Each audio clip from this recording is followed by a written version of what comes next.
이제 제가 웹툴까지 설명드리면서 그 앞에서 레그하고 LLM only, MCP 툴 이용하는 것, 또 웹서치 툴. 웹서치 툴은 어떨 때는 웹서치로도 간단하게 말하고 웹툴도 간단하게 말했습니다.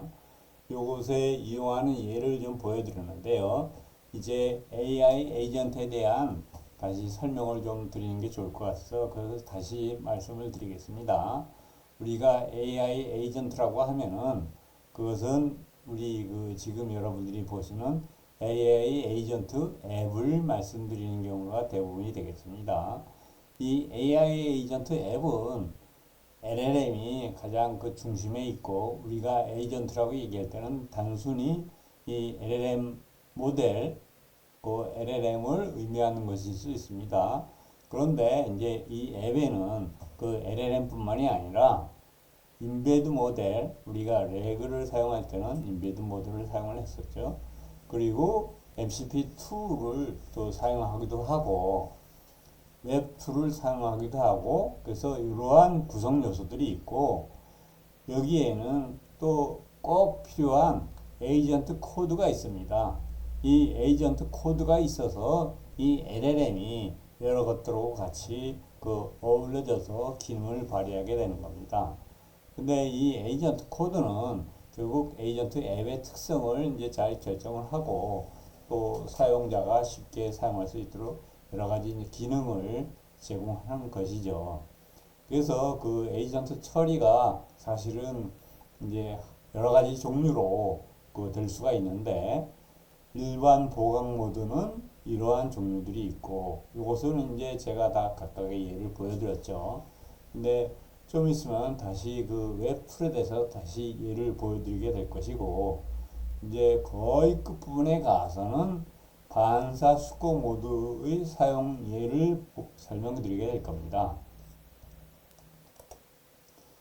레그에 대해서 말씀을 드리면은 레그는 먼저 초기에 사실 설명드린 것도 있는데 이제 여러분이 기억을 다시 되살리시면서 보시면은 이것은 서버에 분석할 문서를 먼저 올려야지 되는 거죠. 그리고 그 올려진 문서에 대해서 인베드 모델을 이용해서 문서 분석을 먼저 진행합니다. 그런데 이 문서 분석 결과로는 앞에서도 말씀드렸지만 벡터 스토어라고 하는 것을 얻게 되고 이 벡터 스토어가 있으면은 에이전트, 이 LLM 모델이 퀘리에 대해서 이것을 이용을 해서 그 스코어, 이제 시뮬러리티 스코어라고 부를 수도 있고 우리가 릴레번스 스코어라고 부를 수 있는데 그것들을 값을 얻게 되는 겁니다. 그래서 그 분석된 문서하고 관련성이 적으면 스코어가 낮게 되고 또 관련성이 높으면은 스코어가 높은 값. 그러니까 0서부터 1 사이의 값에서 1이면은 아주 직접적인 관련성이 있다는 얘기고 0이면은 관련성이 아예 없다는 의미가 되는 거죠. 실질적으로 1이 나오기는 거의 그 확률은 없고 이제 0.9에서 뭐 0.99 정도의 값이 나올 텐데 0.99만 돼도 아주 높은 값이라서 현실적으로는 만나게 될 경우가 별로 없으리라 예상이 됩니다.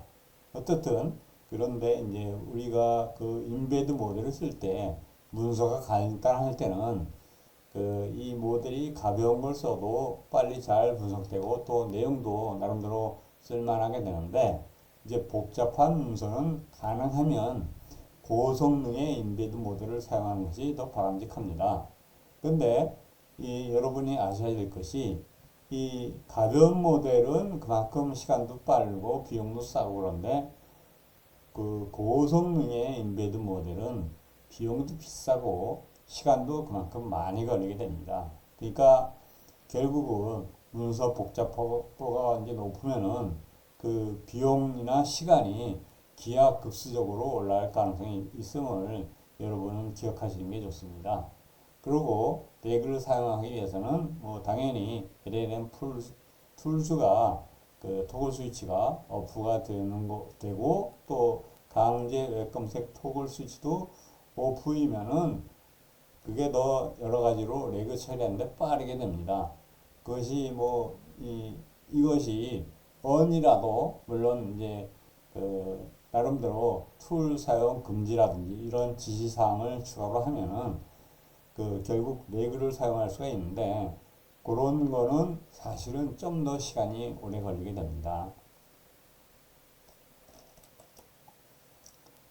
이 LLM only는 이제 LLM 플러스 툴스가 on일 때 그런데 쿼리를 처리할 때 굳이 뭐 MCP 툴이나 웹서치 툴 같은 걸 사용할 필요가 없을 거라고 에이전트가 판단하면은 결국은 LLM only로서 그 LLM 모델이 갖고 있는 내부 지식만에 의해서 답변을 하는 거죠. 그럴 경우는 툴을 사용하지 않으니까 빨리 처리하게 됩니다. 다만 이렇게 LLM only로서 처리하는 것은 사실은 여러분이 그 챗봇 쓰는 거하고 특별한 차이점이 없고 특별한 장점을 갖지는 못합니다. 그러니까 이런 경우는 뭐 이렇게 크게 활용은 안 될 것으로 저는 이제 예상을 하고요. 여러 가지 쓰다 보면은 이런 경우도 만나서 그 사용을 하게 될 텐데 일부러 이것만을 쓰기 위해서 이 에이전트 앱을 사용하는 것은 별로 없을 거라고 저는 예상합니다. MCP 툴은 뭐 나름대로 이제 LLM 플러스 툴즈가 on일 때 그 퀘리에서 이게 오프라 하더라도 도구 사용을 하라. 그러면은 이 LLM 플러스 툴즈가 이제 결국은 on인 거하고 유사하게 작동을 해서 MCP 툴을 쓸 수도 있는데 그때 웹서치 툴보다도 먼저 MCP 툴을 사용하도록 그 시도하게 됩니다. 그리고 에이전트가 이제 쿼리 내용에 따라서 어떤 것이 그 가장 베스트한 MCP 툴인지를 찾고 또 이것을 실제로 사용을 하게 됩니다. 여기서 두 가지 중요한 단계가 있습니다. 찾는 것도 하나의 단계고 그것을 실제로 실행해서 사용하는 것도 또 다른 단계가 되겠습니다.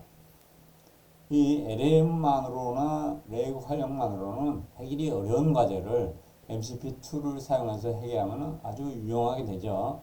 다만 이제 이 MCP2를 사용하려면 사전 준비가 좀 많이 필요합니다.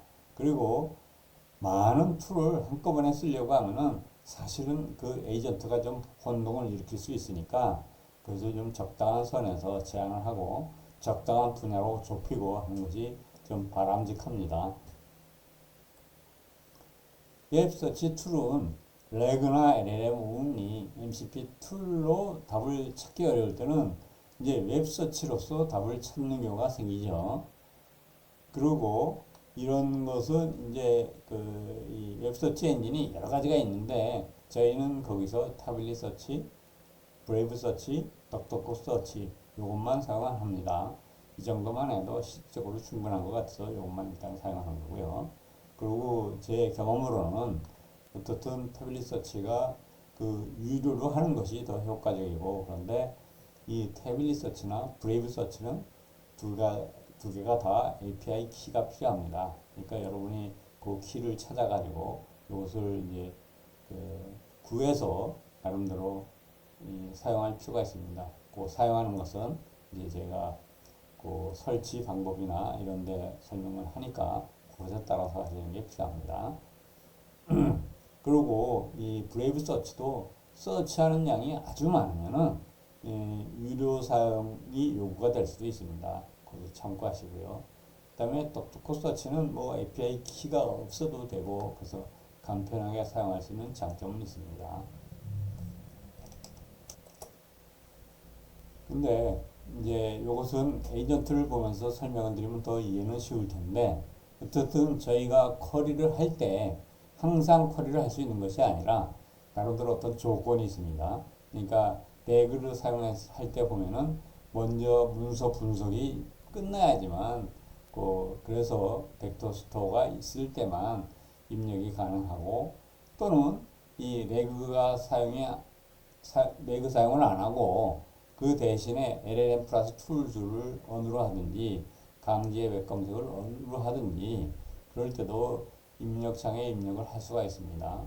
그리고 이것은 거의 이제 마지막 부분에 설명을 드리겠지만은 이런 모드로 가더라도 또 입력창에 입력을 할 수가 있고 사실은 반사수거 모드는 그 입력창뿐만이 아니라 출력창에서도 입력이 가능합니다. 그것은 이제 나중에 보시면서 이해를 하실 수 있을 거라고 보여지고요.